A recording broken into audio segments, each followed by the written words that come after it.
Banyak orang yang rajin beribadah, juga rajin ke tempat ibadah, tapi tetap saja hidup mereka kelihatan menderita. Padahal sudah berserah diri dalam kehidupannya.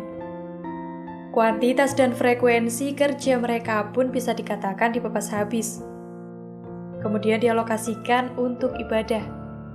Gimana itu, Gus? Katanya, apapun yang diberikan Tuhan kita, itu adalah yang terbaik untuk kita. Daripada capek-capek kerja, capek-capek bisnis, capek-capek investasi, tapi akhirnya gagal juga. Bangkrut, banyak utang, miskin, menderita. Bahkan harus dimaki-maki debt collector juga.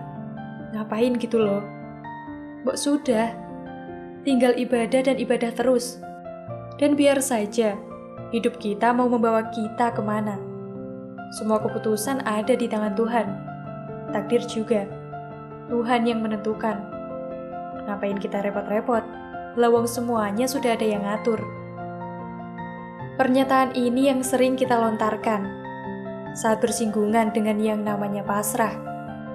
Saat ada orang yang menyarankan kita untuk beribadah semaksimal mungkin agar Allah mengabulkan doa dan permintaan kita. Jadi begini, menerima apapun yang terjadi atas takdir kita bukan berarti kita tidak berusaha untuk meraih sesuatu yang lebih baik dalam hidup kita. Bukan berarti kita hanya berdiam diri dan tanpa memberikan hasil dalam hidup kita. Bukan hanya menunggu takdir membawa kita kemana. Bukan juga tanpa berbuat apa-apa. Karena dengan keyakinan bahwa semua hal sudah ditentukan Allah itu sudah benar. Namun, hanya setengah yang benar. Kok baru setengah, Gus? Maksudnya gimana? Iya benar.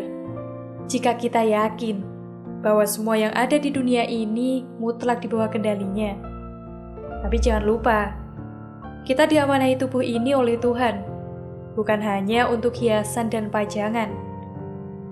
Jika hanya sebatas itu artinya kita tidak bisa mensyukuri amanahnya, yang berbentuk tubuh lengkap dengan anggota badan yang sehat dan sempurna ini. Lalu gimana cara mensyukuri tubuh kita ini, Gus? Apalagi saya yang dikasih anggota badan yang lengkap dan alhamdulillah sehat semua tanpa cacat ini, Gus.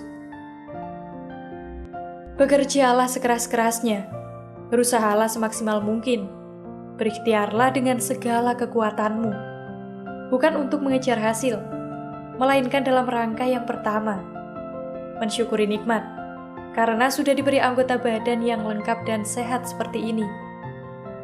Yang kedua, memantaskan diri menjadi hamba untuk memenuhi syarat sebagai hamba dengan jiwa yang berupaya. Dan ketiga, setor keringat ke Gusti Allah atas nikmat diamanahkannya pada badan kita. Tugas kita sebagai hamba hanya meminta, kemudian memantaskan diri untuk menerima yang kita minta dengan penuh kesyukuran.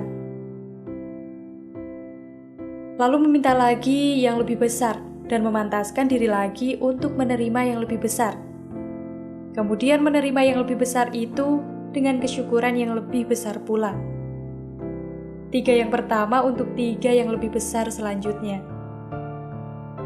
Itulah, batasan area kita hanya sampai situ saja. Karena urusan hasil, itu mutlak area dan wilayah Tuhan kita. Hanya berdiam diri tanpa bergerak, berusaha dan berikhtiar, berarti kita mencabut kepantasan kita untuk diamanai rezekinya. Kerja keras dan kesuksesan itu bersanding tapi tidak berhubungan. Kerja keras adalah kewajiban dan area kita sebagai hamba. Sedangkan kesuksesan adalah pemberian dan area Tuhan kita. Lah itu Gus, faktanya kita lihat, banyak orang yang tidak menjalankan ibadah serajin, setertib dan seistiqomah kita. Jangankan ibadah, lawang saya lihat, dia hidup lebih sering maksiatnya daripada enggaknya, lebih sering mabuknya daripada sadarnya, dan lebih sering main perempuannya daripada di rumah dengan istrinya. tapi hidupnya lebih berada. Hidupnya kelihatan lebih kaya, kelihatan lebih bahagia, kelihatan lebih enak dan dikasih rezeki juga. Bahkan lebih banyak dikasihnya. Gimana itu, Gus?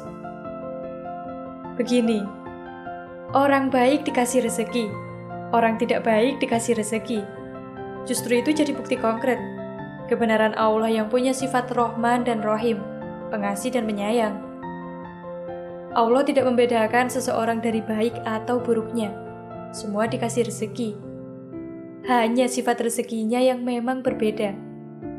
Karena yang namanya rezeki itu ada dua macam, yaitu rezeki barokah dan rezeki istidraj namanya. Dan ini akan dibahas di video selanjutnya.